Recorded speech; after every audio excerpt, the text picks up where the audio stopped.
This is Let Your Voice Be Heard, right here on WHCR 90.3 FM, the voice of Harlem. And we have with us, so Jackie couldn't be with us here today, but we have Gregory Neesmith. He is one of our colleagues at WHCR 90.3 FM, the voice of Harlem. He's also a radio host there. He's a life coach. He's an entrepreneur. He's into real estate. He has a bomb apartment in Harlem. So how you know? You can go to his apartment? He showed me pictures. He showed me pictures. What were you doing last night? No, he showed me pictures. It's like a two-bed, like... Okay, Greg, introduce yourself, Greg. There's not much I can add to that except to say I am happy to be back. And if folks want to get in touch with me, just go to GregoryNeesmith.com. All my social media and all the stuff I'm into is on there. Yes. I just want to say shout out to Quentin Cross, Chad, McDonald, everyone who's listening on Facebook Live. Alexandra, thank you. I love my hair too. Who is Alexandra complimenting when she says love your hair? Me. Oh, okay. Who else would she be complimenting? Don't answer that question, Alexandra. Catherine, thank you. As always, if you're on Facebook Live, thank you for tuning in. If you're on IG Live, one of our newest tools, thank you for tuning in. And of course, my podcast crew, I appreciate you. You gotta let me know you're listening though. Make sure you're leaving comments on the podcast and leaving a review, because the more positive reviews we have, the higher up on the iTunes listing we will show up on.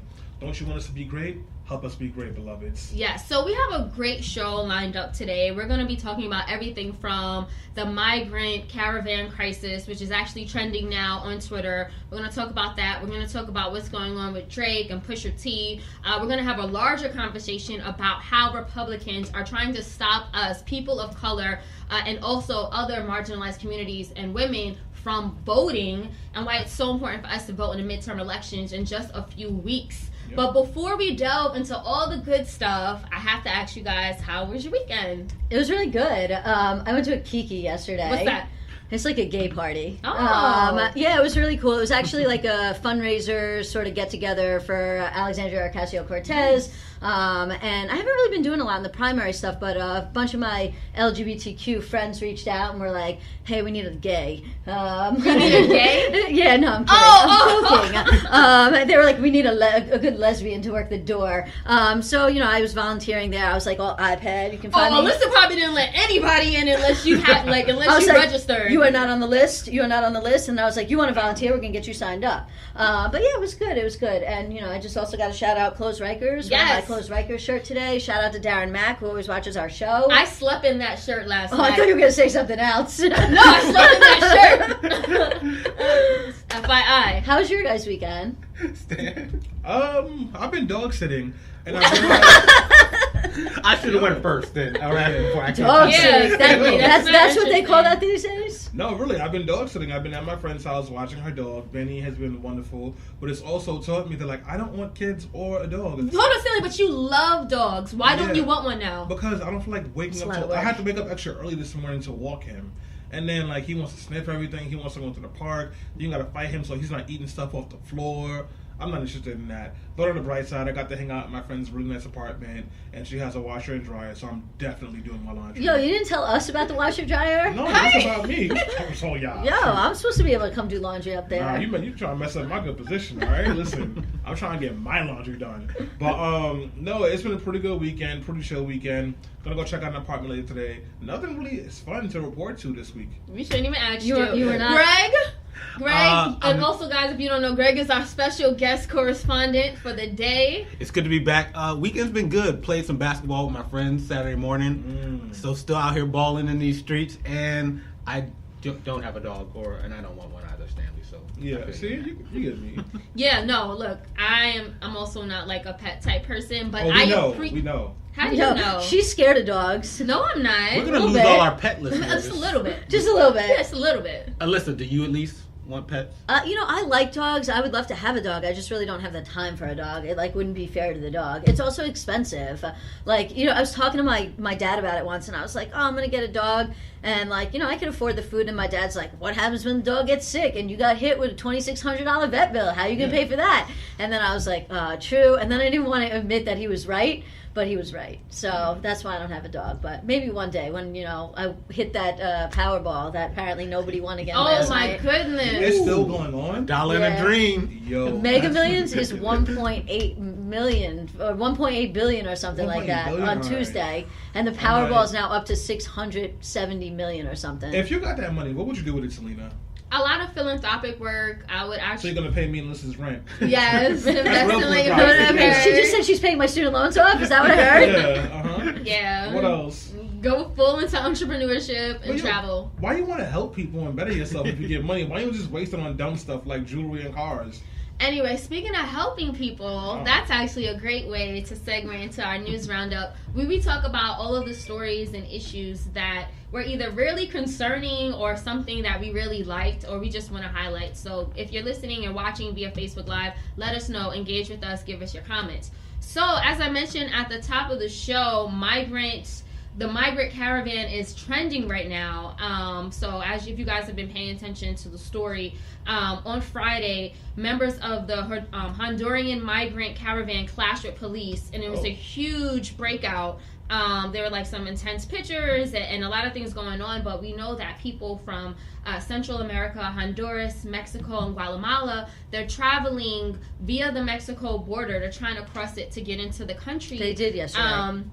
And they did because they're seeking asylum, they're seeking refuge.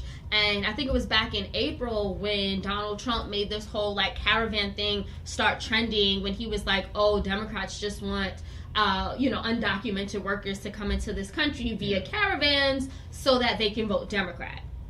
I mean, look, here's the thing. People aren't coming here to vote Democrat. They're coming here for a better life. And they're coming here because we destabilized South and Central America throughout the entire 80s. So it's like, at what point do we as Americans acknowledge the role that we played in destabilizing an entire region and causing economic strife so that now people are literally in dire straits where they have no other options? So it's like you can't even blame these people. We have to look internally at ourselves and say, in some ways we caused this problem, this is a huge crisis because you're talking about people who have no food, they have nothing, they're literally coming with the clothes on their backs, and the reason why they're joining together in a caravan is because hiring a smuggler to get you here is expensive, going on your own is dangerous, but when you have 1,000 people, there's strength in numbers. Look, it's going to be interesting to see what happens when they get to the U.S. border, because it doesn't seem like something's good is going to happen. The way that we would usually handle something like this on a diplomatic level is when you see these high levels of immigration coming from certain parts of the country, what that usually means is there's a problem in the home country. So if we were in the Obama administration or even Bush too, we would reach out to Honduras and be like, hey, what do you need to help to kind of slow this down? And they'll be like, oh, well, we need more money for food, or we have a job slowage, and then we would work with them to address that, because whatever they would need would only take up not even a fraction of our budget. It wouldn't be that much of a lift.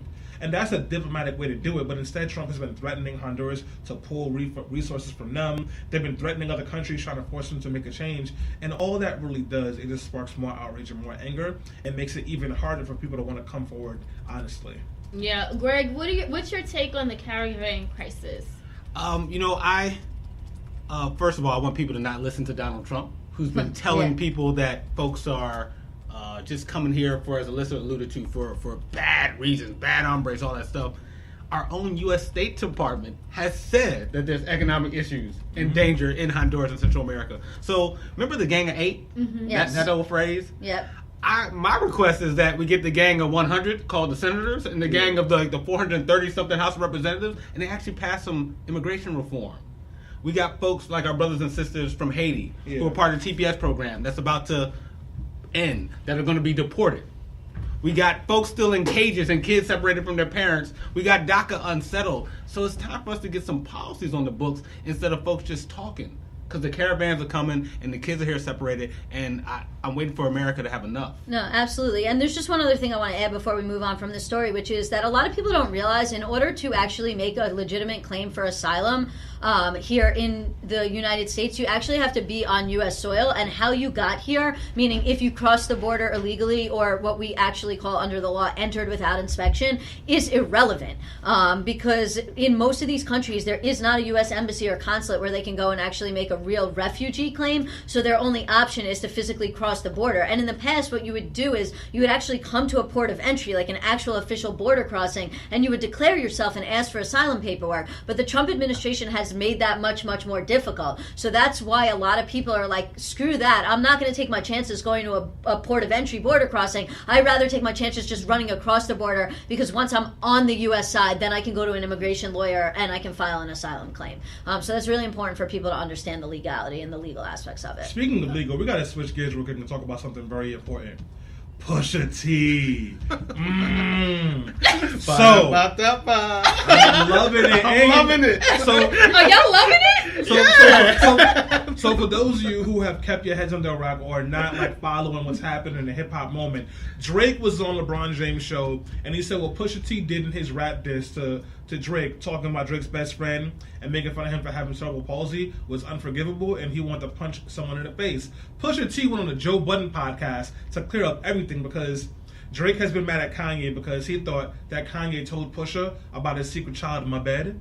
Mm-hmm. Pusha T was like, no, 40, Drake's best friend told me that.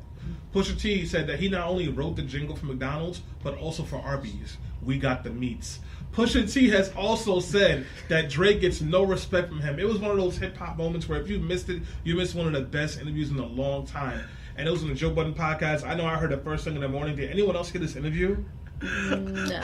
Well, I watched clips of it, and because, like, first of all, Pusha T on the Joe Budden's podcast, it was like 3 hours. Yes. Stanley, I don't know how you carved out 3 hours of your time. You do it throughout the day. Okay, so that's what Stanley did. But no, I mean, honestly, I'm just ready for the beef to be settled by now. I know Jay Prince has been chiming in, and he's basically been saying that Pusha T needs to stop, like, trying to push he's on damage control, and he needs to stop trying to, like, push the beef to, I guess, to sell records. Mm-hmm. I mean, at the end of the day, like, if I was Pusha T, I would come at Drake, because Drake is at the top of his game. I mean, he keeps releasing all of this new music. He's on new verses, and, like, Drake is just so hot right now. So, I mean, I think Pusha T should continue.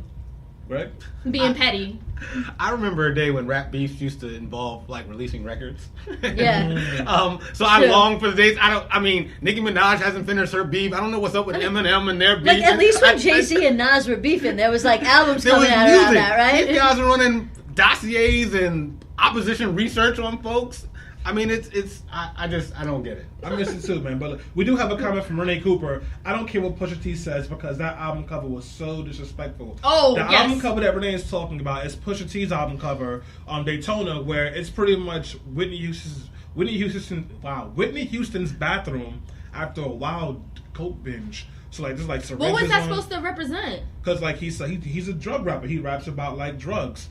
So you saw like syringes on there. You saw remnants from heroin, from crack, a crack vial. Everything was in that counter, and they bought it from the estate for $80,000 to use it as an image. And a lot of people were bothered by that. So I guess Renee's still frustrated about that. Chrissy, I see you. But shouldn't people be bothered that her estate sold it to begin with, right? Because they didn't have to sell it. And that's like, like if they want to sell it, then he can use it for what he wants to. And I get that people could be offended by that, but like, think about it, right? He would not have been able to use it if her estate did not sell it in the first place. And if they would have used it without the permission, then they would have had a huge, massive copyright lawsuit on their hands. So like, right, where does the blame lie? I don't know. I think both people can be crappy in this case. Fair enough. Speaking of people being really crappy, I just got a breaking news update that the Trump administration is essentially trying to define transgender out of existence. The breaking news update essentially says that they want to define gender as fixed at birth in order to roll back protections for transgender people. I don't even know how to react right now, because like I have this like visceral, like as being like sort of gender non-binary, like on this gender spectrum, Well, let's take a step back for listeners who are not like you some of the language you're using over here. So most scientists will tell you that gender is not just man and woman; it's on a spectrum. So it can range from a bunch of different things. So what you have is people who, like, for example, I am a man and I believe that I'm straight. So you would consider me as a cis black male, which means like I identify as a gender I was given, and also like I'm straight. Now, so what Alyssa was saying over here as gender non-binary, can you explain that? Yeah, so I mean, look, I actually don't like the labels, but gender non-binary is somebody who doesn't want to identify as male or female, who considers themselves to be not in the gender binary of male or female. Just to clarify something else you said, Stanley, gender and sexuality are two different things. One is who you identify as, the other is who you want to sleep with or be with. And then there's biological sex. And the other thing that people don't realize is that biological sex is not binary. There are lots of people that are born as intersex. So, like, this... What does that mean? It means that you're born with male and female parts, or male and, like, you could be born, so, yeah. It's like, there's people that literally are both sexes. They're they used to not call just... them hermaphrodites. Exactly. And now we call them intersex. So, like, for the Trump administration to, say that they're going to try and, like, legislate trans people or non-binary people out of existence by defining gender at birth, I mean, what that really means is they want to persecute trans people and non-binary people, because, like, there's no other, like, to say, like, you can't tell somebody they don't exist. What would that look like if they succeeded? How would that impact these groups? I mean, look, it would lead to a situation where, like, trans people could be, well, I mean, they already are discriminated against in many ways, but even more so. How? That, like, job discrimination, they would have no recourse, which they already sort of don't. But they could say, like, if you don't identify her as, for example, they could say, like, if you don't identify her as a man or woman, you can't collect food stamps, you can't collect a housing voucher, you can't get a passport.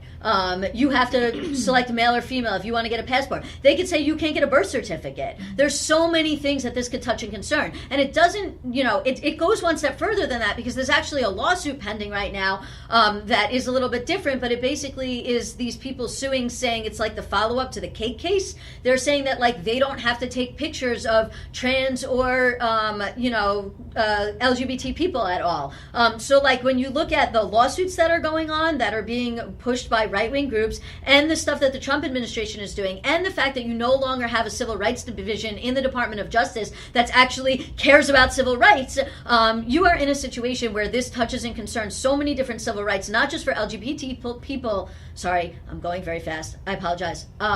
But for all people and all minority groups. And that is really, really scary. Yeah, no, Alyssa, thank you so much for breaking that down. Obviously, this was a breaking news story, so we'll continue to follow it and see what exactly happens. We know that the Trump administration has been trying to push back all civil rights laws in a number of different categories and aspects. Speaking of, things that have been offensive this week, I don't know if you guys saw or heard about Elizabeth Warren, she's a white senator, she's a white woman, and she, throughout her career as working as a professor at Harvard and different things, she basically has been saying that she's a Native American and indigenous type person. And so basically Donald Trump was like, look, Pocahontas, if you can prove that you're Native American, I'll give you $1 million to the org of your choice. So she $7 million?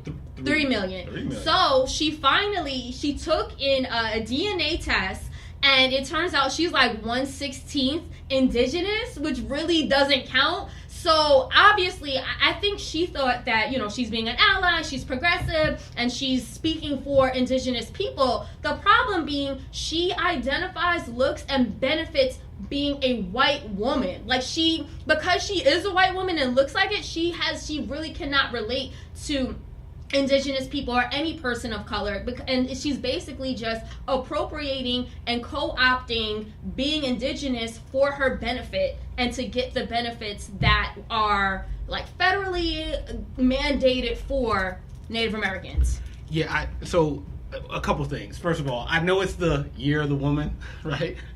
I know that intersectionality matters and things like that, but come on, Elizabeth, not like this.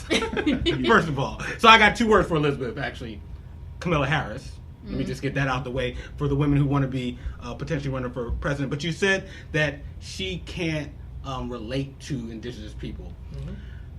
She could, but she doesn't have to make up that she was actually once a citizen of some tribe to do that, right? So I don't mind you not being in a certain group and wanting to look out for them, but let's not do it in a way that's disingenuous and in a way that it's just Yes. I mean, look, I think that's the big issue is like the disingenuous part of it and the fact that she benefits from her status as a white woman. Now, to Selena's point, I don't think she actually takes any of the benefits that are given out She to did natives. in Harvard. She No, claimed, no, she she didn't. didn't. That's a complete misconception, and we shouldn't be perpetuating Well, it. Harvard benefited because Yes. Harvard was Harvard, saying but that's that not her. it filled her quota. But I mean, like, it's not her. You're right about that. So, she like, was just in on the plan. Right. Well, let me just say something. So yeah, Harvard was the one that said they had their first woman of color who was tenured, and they used Elizabeth Warren, which is like wild disingenuous because Elizabeth is whiter than mayonnaise seasoned with more mayonnaise. But the piece that we're missing over here is, first though, she only said she was Native American because of some like wild off story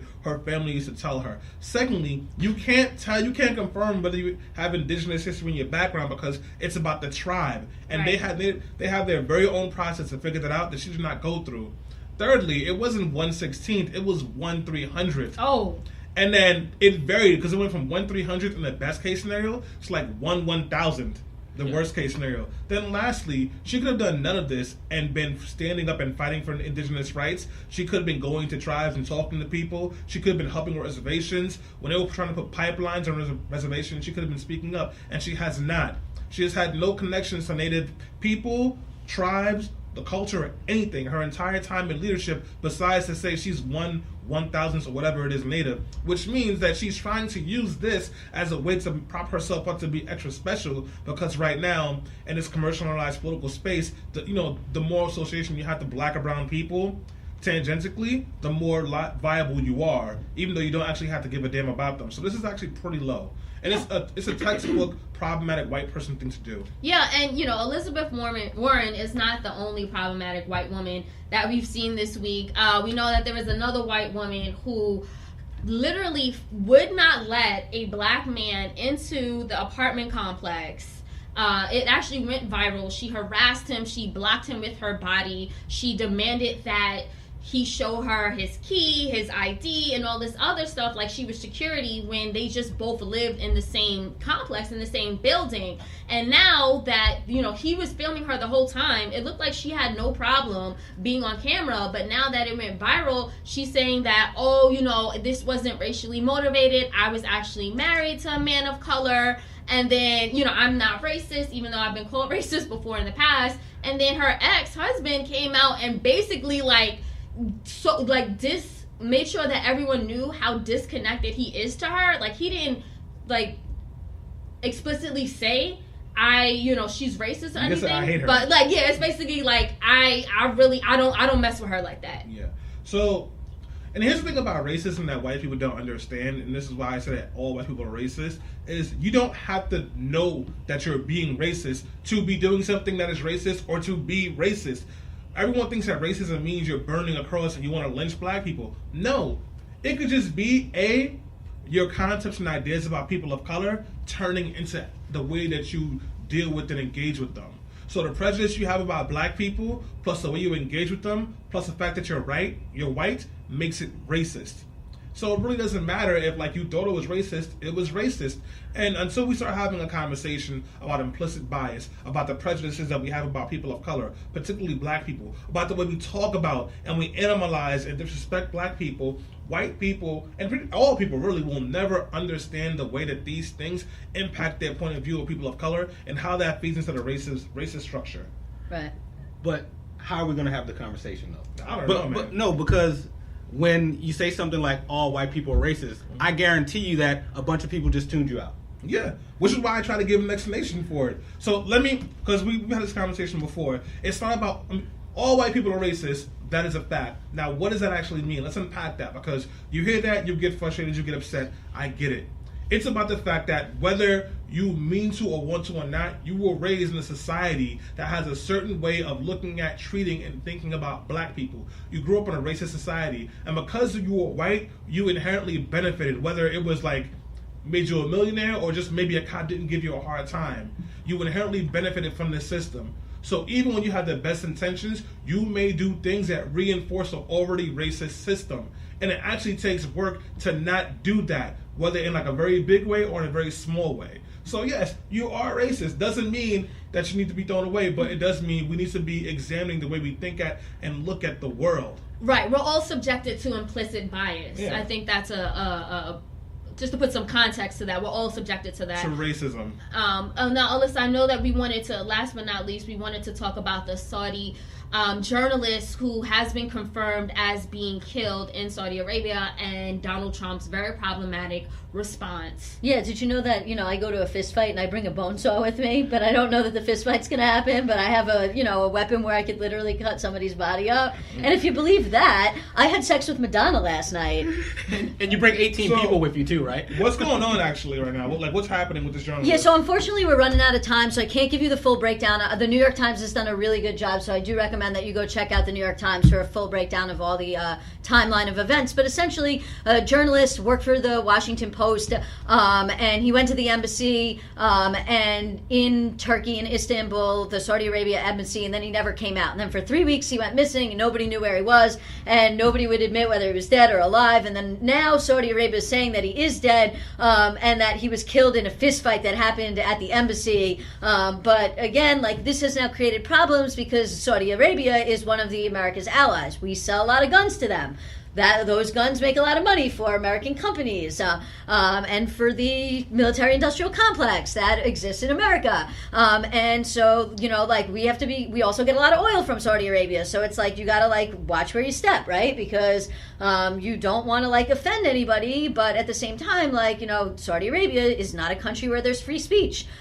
You can be killed for a journalist for writing things about Saudi Arabia and about the government that people do not like or do not agree with. So, this has become a big issue. It's become a big problem for America and how we're going to react. And, it's really terrible because there's even people on the right, saying, well, we can't do anything because, we need to keep Saudi Arabia as our ally. And, that's sort of problematic, too. So really quickly, Stanley, before we wap up and move on. You're the journalist in the room, Selena, how has this story impacted you? Because Donald Trump not only defended Saudi Arabia, he was bigging up a congressperson that assaulted another reporter. Yeah, so Donald Trump has said that media is the enemy of the state, the enemy of the public. It's bizarre, and the thing is, he doesn't talk about Fox News or anything that happens to spew his propaganda. So when he attacks different journalists, and when he does not defend journalists like the Saudi journalist that died while he was working for the Washington Post, it's extremely problematic. But it also creates this atmosphere where it's okay to beat up on journalists, it's okay to body slam reporters. And now that we have someone who was literally cut up while still alive, it's horrible, it's traumatizing. And honestly though, on the other hand, Donald Trump's responses and what he's been doing has only been fueling left-leaning media. The New York Times has been doing better than before. Yeah. They've been getting way more funding. So on the flip side, there is a positive. What about black media? Black media is still hanging on, by a thread. There's certain outlets that are still doing really, really well. You have Essence Magazine, which is continuing to grow. But from my perspective and what I'm seeing, it's been harder and harder for black-owned media to really survive in this climate. It's almost like everything else is being dominated over the independent news sites that cater to African American audiences, which is why it's really important for you guys to support independent black-owned media Let Your Voice Be Heard, the Gregory Neesmith Show as well. So that being said, that is actually, do we have a comment? Yeah, we do. We have a quick comment that we're going to go to before we take a break. Okay. Nalia Amaru says, you don't have to know you're being racist to be racist. She was quoting Stanley. She says, facts, and therein lies the problem. Stanley dropping the street science. Thank you so much for your comment. Okay, so came through drippin', drip drip. Came through drippin', drip drip. Diamonds on my wrist, they trippin'. Bitch, you a thought ain't trickin'. as we segue into the main topic. Segue, absolutely. Okay, I'm gonna go straight into it. Okay, so as you guys know, or maybe you don't, I'm pretty sure you do, Georgia is known for more than just being the home state of Migos, the best rap group in hip-hop, and the Peach State. I don't think they're known for being the home state of Migos at all. But They are now. You lost me on the Migos. I didn't know that. Yeah, they talk about being Go from North on. Atlanta all the time. You guys don't listen to Migos? Go on. Mama so mean. Yeah, you're right. So From North good. Atlanta. Okay, well, moving on. So there's a heated gubernatorial race going on in Georgia between Democrat Stacey Abrams and Trump-endorsed Republican Brian Kemp. Now, if Stacey Abrams wins, she would become the first black woman to serve as governor in the entire United States. However, an Associated Press report found that Brian Kemp's office froze voter registrations of 53,000 residents, and in many cases without even telling them. And guess who's being targeted? Black people. What? The blacks. The blacks? Yes. The blacks, as Stanley says. So nearly 70% of the voting applications held up in Kemp's office are from black applicants. But get this, Georgia's population, black people only make up 32% of Georgia's population. So it's a disproportionate amount of black people being targeted here. Now, the way that this law works is the affected 53,000 voters, they can still technically vote if they bring an ID. The problem is it will be up to the person, the paid and volunteer poll workers, to decide who can vote and who cannot. So it's extremely subjective. Now, naturally, a lot of us are wondering how Republicans can get away with this. Well, just last year, the state passed what is called the exact match law, which says that if any voter's personal information does not match their Georgia's driver license or their social security card or their state ID, then their registration gets flagged and put on hold. Like, for instance, my mom, her name is Jacqueline, but very frequently she goes by Jackie on different documentation. So that would be flagged, right? Or like you have like a lot of African American oriented names. A lot of times people misspell them because, you know, white people just aren't used to hearing and seeing these type of names. And it could be like the state's fault, but now that black person might not be able to vote come midterms. And it's also worth noting that Brian Kemp, he is both a candidate for governor and Georgia's Secretary of State. So that means that he is simultaneously running for election and overseeing the state's voting laws and voter rolls. So as a result, he is using his power as Secretary of State to suppress the vote and ensure that he wins in November. Now, this is not the first time that Kemp has tried to use a voter purge in Georgia, nor is it the first time that Republicans across the country have instituted scare tactics to keep people of color away from the polls. Nor is it the first time that white people at large resorted to cheating to strip black people of their right to vote.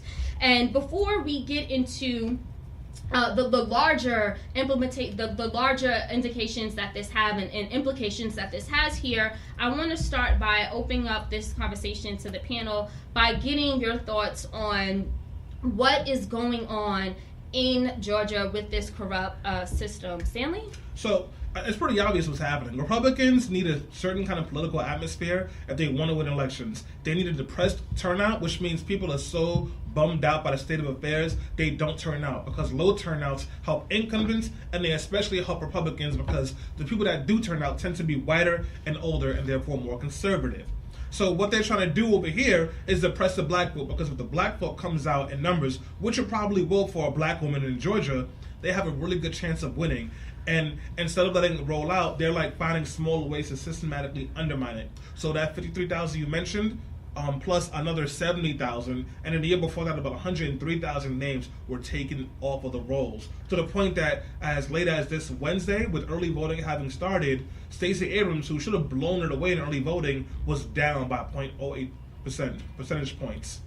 The Republican Party, this is the way that they win now. Right, and to Stanley's point, he's right. Georgia Republicans actually invalidated voter registration forms for over 1.4 million residents since 2012. So, Alyssa, they didn't just do that. Kemp also closed 214 voting locations, nearly 8% of the state's total voting locations over the past 6 years. And where do you think the majority of those voting locations, those 214 voting locations that were closed, appear in? They are in minority neighborhoods. In fact, Kemp knows this full well because 4 years ago, he warned at a meeting of Republicans called the New Georgia Project that he warned Republicans, about the New Georgia Project, which was a voter registration initiative that was founded by Stacey Abrams. And he said, and I quote, "Democrats are working hard, and all of these stories about them, registering all these minority voters that are out there and others that are sitting on the sidelines, if they can do that, then they can win these elections in November." So Kemp knows full well well that if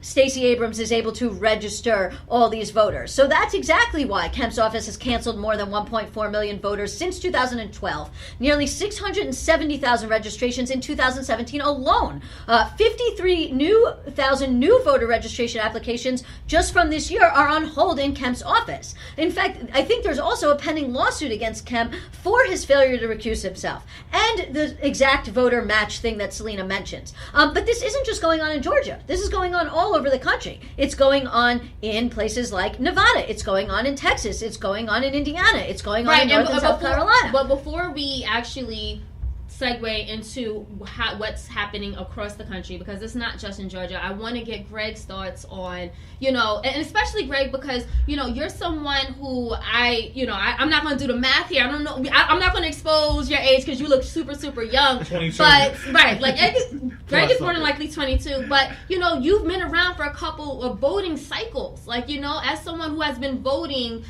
for years now, how do you feel about this?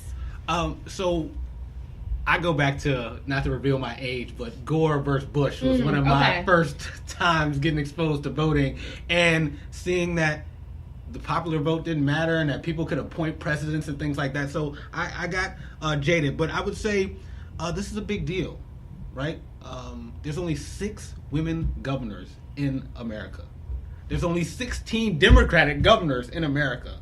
And so I'm all for us making a push to make this happen. I think when we brought in the conversation, I want to talk a little bit about the Supreme Court and how big of a deal the court has been on this in terms of no longer needing pre-clearance to change voting laws like the 200 closing of the precincts, the exact match thing that's going on in Georgia. So while it feels like we're talking about Georgia and I'm worried about shout out to the black women running for office and Stacey Abrams, I'm also concerned because this thing is going on across the 50 states, and I know we'll talk about that shortly. Greg is absolutely right. So in 2013, the Supreme Court actually gutted the Voting Rights Act of 1965, and literally hours after that happened, Texas was one of the states that implemented a crackdown on voting, right? So basically what's been happening, and if you ask me, it started back in 2008. After Barack Obama was elected president, there was this mass campaign to stop voting fraud, right? Even though the stats and data show that voting fraud is nearly non-existent.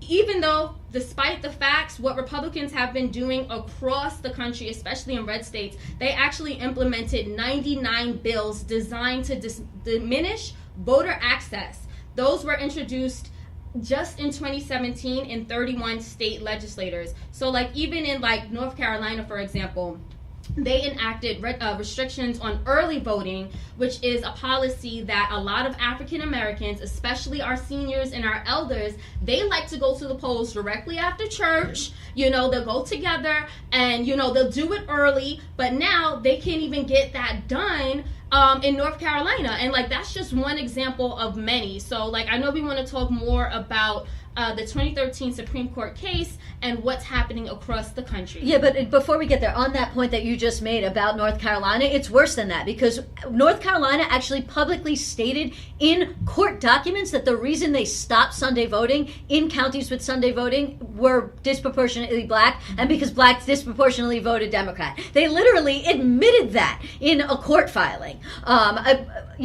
Yes, the Supreme Court decision had a really big impact, but before we get there, we're getting some comments, so we want to get to them on Facebook. Chad, our good friend Chad, chimes in. He says, there is an open and blatant attack on black voting rights going on in this country by the Republican Party, and it's not being given nearly enough attention nationally. In my opinion, Brian Kemp needs to be charged for suppressing the rights of American citizens. Dara Kalima says, what's crazy about exact match, so hold on, I lost that a second. What's crazy about exact match, quote unquote, is people could be denied for road versus road voting, meaning a period can stop somebody from voting.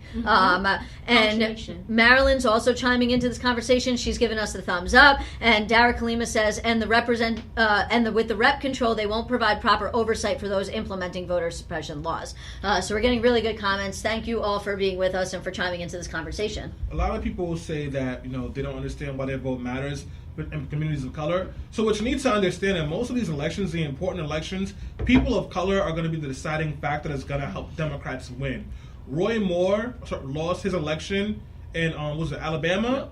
to Doug Jones because of the black vote, particularly the black woman vote. The Republicans understand that if black and Latino people have the ability to vote, they tend to vote Democrat. It's going to cost them their seats. But I find it kind of like poetic justice because we've known this. We've always known this. But we spent the last year and a half debating with people about the need to talk to more white folks who are upset about economic anxiety. When the X factor has remained, you need to get more black votes out. Well, here's the thing, and voter apathy is something that's prevalent in some communities of color, and the reason why is because historically we have it's been shown that even if you do try to vote, the system itself is corrupt. And now we have in 2018 Brian Kemp, who is keeping people away from the polls with like a little minor discrepancy, like a punctuation or a hyphen or a period. So it's like there's no more public trust in the system. There has never been public trust in the system. So when we're telling people to go out and vote, they're like, for what? The system was never made for us. Why should we participate in it? Greg, what do you say to that? I mean, I say it's always better when we're engaged, as they say, on the court as opposed to off. And so I even go a step further. Even if someone is uncertain about wanting to vote, and I get it, because they're like, I don't even know if they're going to say yes to me at the polls, they can still do things like protest, volunteer, make differences in their community. And so it's always better when we're engaged as opposed to not to. And look, absolutely, like you said, the courts, right? And we talked about this topic of the courts and the getting rid of the pre-clearance. The courts have a lot of influence on our lives, and they have a lot of influence over whether or not these very strict voter suppression laws are upheld or not. And yet, people don't vote, and that has an impact on the courts. And we're seeing that right now, and we've discussed this in previous shows. But the reason why Republicans have been able not just to pack the Supreme Court with their justices, but also pack a lot of these lower courts that are making decisions about issues like voting and like voter suppression laws at the district court level is because they turned out for Donald Trump even if they didn't agree with him. And so that goes back to Selena's point about voter apathy. People think their vote doesn't matter. It doesn't matter. It does matter. Because if Hillary Clinton wins the election, then right now, Neil Gorsuch is not on the Supreme Court. Right now, Brett Kavanaugh is not on the Supreme Court. Right now, 200 district court judgeships have not been filled by Republicans. So for that reason alone, when you look at, yes, the court overturned the Voting Rights Act prior to the election, and I get that, but the point is bigger than that, because the composition of the court matters and your vote impacts the composition of the court. Yeah, but I would say one other thing, though. I need our politicians to do better, because there's also a gap between, yes, black folks keep going out and voting for Democrats, and then folks get in office and they get a little quiet. Yeah. They're not activists. They're not overtly talking about things that matter to black voters. So I also need the politicians to do what, in a way, I can't believe I'm about to say this, what Donald Trump does. Donald Trump has embraced folks who are on the white supremacists. He has embraced his evangelical voters. He's like, hey, I'm going to let everybody know who I'm helping. And so what if one side's upset or not, but I'm going to get y'all all taken care of. And I need folks to be more vocal as politicians once they get in office, to be activists, not just allies. And, once again, Black voter apathy isn't just because, it's not just because politicians aren't paying attention to them or not talking to them enough. It's because what benefits do black people have to vote for these people? Black women helped put Doug Jones in office, and all of the things he's voted on will significantly hurt black women. That's my point. And, Hillary Clinton, she was great, but she also called black kids super predators, and her husband pushed for the crime bill. Now, if you ask me, I said you need to talk about the nuance of why that bill got passed in the first place. But still, black people's lives are not being significantly improved by these elected officials. And then they get into office, and we have all this race-neutral language. And then the black groups who are demanding things are told to shut up because they're too demanding. So we really need to have a conversation about the way that we can talk to black folks and brown folks and make them feel like they're going to get something. Because one of the biggest common denominators of the Trump election was that black people and Latino people did not turn out the way they did for Obama. But we spent 2 years chasing after the mythical white voter. Right. So it's like, what do you expect? Right, and just to shift gears a little bit, because voter suppression does not just affect African American community, right? Yeah. So it transcends our community, and in fact, Native American votes are being suppressed in North Dakota.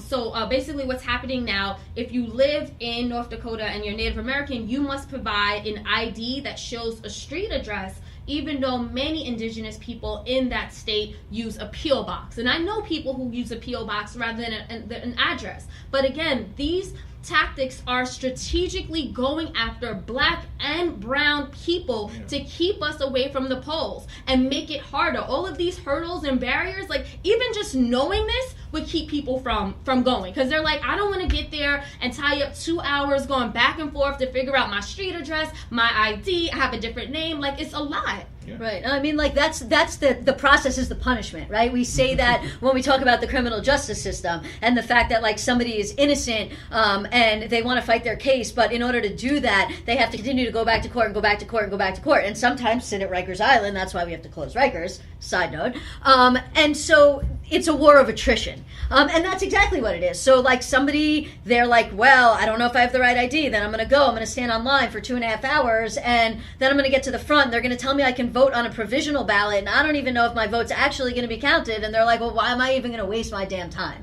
And that's exactly what Republicans want. Like, this is why during 2016, people were saying, like, stay online, stay online, stay online. Like, vote with a conditional ballot if you have to. They want you to not win that war of attrition. To the Native American point, like, yeah, it's a big problem because of the way the IDs are. We should be honoring those IDs, but there's, like, thankfully a big push by activist groups to try and get people the proper forms of identification so that they can vote. I know sort of in a little while we're going to talk about some of the things we can do, and that's one of them. Right, and another tactic, I know before we move on to the solutions, because don't lose hope. There's a lot of things that we can do. Another tactic we've talked about and discussed on Let Your Voice Be Heard in the past is gerrymandering. So I wanted to throw it over to Stanley to just give us a brief explanation of gerrymandering and why you believe this, again, another tactic that Republicans are using to stop the vote. So every 10 years, usually state Senate and Assembly members have to recut the lines of the districts they represent. So what that pretty much means is, like, they look at the map of, like, an area, and they have to pretty much create the barrier, like the group of people they're going to represent. So usually the party who's in the majority will do that. In New York State in 2010, the Republicans had the Senate. So they cut the district lines so that their districts would be nothing but Republican voters or white people. And they literally did this. They literally went in and would cut out black neighborhoods. So you'd have districts that were cut so weird, it would be one square, then all of a sudden the square would have a circle. Or they would use it to push people out of their district so they can't run against them. So what has happened on a national level is Republicans have had control of most state houses because they're governors in 22 states, and they have cut lines in a way that makes it very easy for Republicans to get elected and stay in power, and very hard for Democrats to get elected and stay in power, or even attain power. To the point that the last couple of elections we've had, Democrats have actually had more votes than most Republicans, and they still lost their elections just because of the way the district was cut. Right. And Greg, did you... Oh, no, I was just going to say 33 current states have Republican governors. Thank you.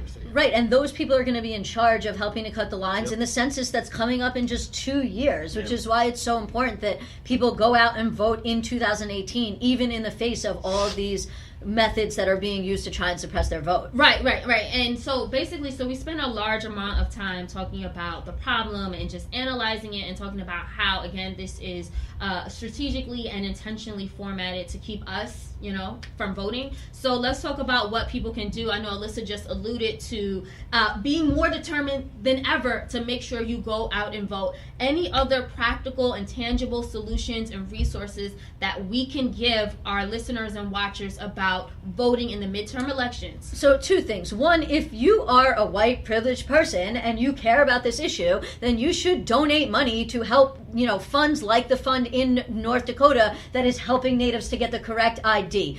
Because ultimately, if you want to see more Democrats elected, and these people are going to vote progressively, if they have the opportunity to, then you want to impact that. With respect to Georgia specifically, you can actually vote, even if you're frozen frozen or pending.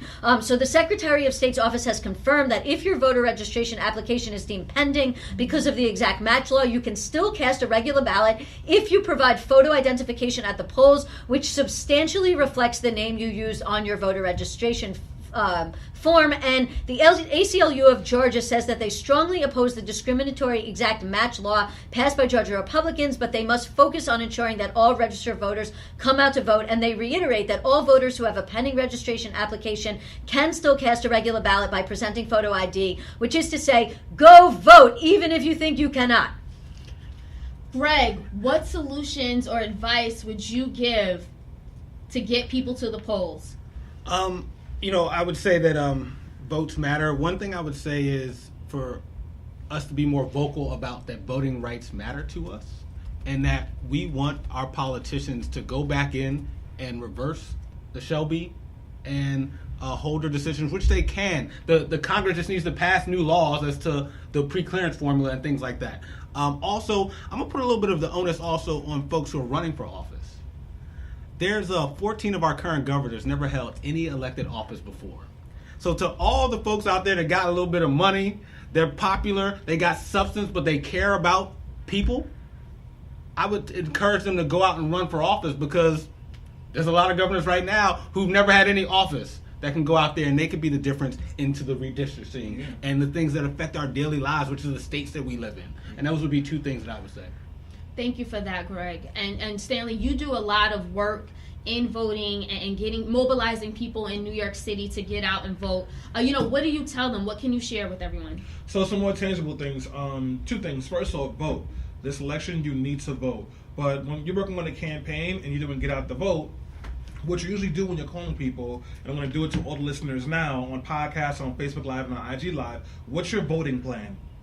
Do you have your ID? And I just posted on the Facebook Live link, vote.org, and it tells you the different kind of IDs you can use in different states to go vote. In New York State, you don't need an ID, but a lot of these states, you do need an ID, and not just any ID, the right kind of ID. So do you have your ID? Where's your polling site? How long does it take to get there? What time are you going to go? If you can't make it that time, can you go at another time? Do you have somebody that can watch your kids for you? Because these are questions that are going to be really important in making sure. Do you have some way to get to the polls? And if not, who's going to take you? Exactly. And if more than likely, if there's someone running for office, you can contact that office. They will make sure you get to the polls. Trust me. So make sure you look out for that. But if you have a voting plan together, it makes it a lot easier to get things done. Also know between 12 and 3 p.m. during the day, that's a slow period for voting. So if you can go take a break from lunch for work and run to your poll site if you have a car, or it's close by, and vote, that's a really good thing to do too, because then you can just vote real quick when it should be slower. But vote. And the sooner the better. Absolutely. Your boss has to give you time off to go vote. I just want to make that very clear. That is the law. Okay. I didn't know that, Alyssa. Yeah, if you don't have a certain number of hours either before work or after work to be able to vote, by law you are allowed to leave work to go vote. So don't let your boss say like, oh, I'm going to fire you if you leave to go vote. Like, that's actually against the law. Thank you for that, Alyssa. And I would say another solution is there are a number of campaigns being pushed right now for millions of Americans who cannot vote simply because they have a past conviction. In 3 states in particular, Florida, Tennessee, and Kentucky, at least 20% of eligible age African Americans cannot vote because of a past conviction, like I just said. So we need to make sure that we are pushing and advocating for these reforms, for these efforts. If you can't if you can't actually go down and protest, then maybe you can donate $5, $10, some spare money to help the activists who are doing the work so that it keeps all of us empowered. And now we do have 30 seconds for final thoughts before we close out this segment. Stanley, I'll start with you. Again, 30 seconds, last final thoughts on this, why Black votes matter. So, Black votes matter because they're fighting with every skin in their body to stop blacks from voting, because they know we change elections. Want to make sure you can vote? Want to make sure you have the resources? Go to VoteSaveAmerica.com. They have a great toolkit. They'll help organize a ride. They'll show you a polling site. They'll even give you a sample ballot so you can know how it's going to look when you go to the polls. So VoteSaveAmerica.com. Make it happen. Greg, 30 seconds, final thoughts? Yeah, I know that voting isn't the silver bullet that solves everything, right? It's true. But there's a battle going on for this country. and for people's rights. And when you're in a battle, all options have to be on the table. And so I encourage people that voting is one of those options, and so use it along with all the other options that we're going to have to use to win this battle. Yeah. Absolutely. I'm going to take up part of my 30 seconds to tell you a little more about Florida. Restore the Fourth is a big thing that's going on, which would give felons back their right to vote. And this really impacts especially Puerto Ricans in Florida, because in Puerto Rico, there's no law that says you cannot vote if you have a felony. But a lot of Puerto Ricans have been displaced, and now they're in Florida and they have a felony, they can't vote. So it's really, really important that we pass laws that not just allow people with felonies to vote, but also allow people in prison to vote. I think that's really important. I think there's only one state in the country that actually allows people in prison to vote. And those, as we know, the majority of people in prison are people of color because of the war on drugs and other issues we don't have the time to get into right now. But we need to be focused on, passing those kinds of initiatives to let people in prison vote and let people who have been disenfranchised vote as well. I will end by saying this. It is very clear that Republicans cannot win on their own, so they have no choice but to cheat. And this is just another example of the new Jim Crow, which was pointed out by one of our commenters, Don L. Thank you so much for that. We can overcome that by basically saying, you know what, you are going to try very, very hard to cheat, and you are not going to succeed, because we are going to go out, we're going to stand in line, we're going to cast our ballots, and we're going to do everything we can to win this election, even in the face of the suppression that you're throwing at us. Thank you. And I'll just sum up by saying this. So Brian Kemp, he is in Georgia. He is doing this and trying to take back the vote in Georgia, because he knows that a part of Stacey Abrams' electoral strategy is to get the 600,000 African Americans who are unregistered to vote to register and then get them to the polls. So basically what's happening is it's just to quote Stacey Abrams, this is a redux of a failed system that is designed to both scare people out of voting and make it harder for those who are willing to push through. And that is why at the midterm elections, we must vote, because we can't let them win. And I'll just add on by saying, they're really transparent about these tactics. Just like they were a century ago, when they would say you needed to take a literacy test, you needed to prove that you can read a paragraph from the Constitution if you are a black person in order to vote. They made it so apparent, and they're doing the same thing. I mean, Donald Trump, he said the reason why he lost the popular vote to Hillary Clinton is because millions of undocumented black and brown people were voting illegally at the polls. And then he also said, as we mentioned in this show, that Democrats are behind the caravans of Spanish people coming into this country so that they can vote. So they are extremely apparent, and that's why we must be extremely intentional to get to the polls this midterm election. At this point, our lives depend on it. Yeah. And I just want to also close out by thanking everyone for watching and tuning in with us via Facebook Live and Instagram Live. We appreciate you. And you can continue to support us on patreon.com. That's patreon.com/BeHeardRadio. And we will continue to support the issues and the causes that you care about. Thanks, guys. Peace.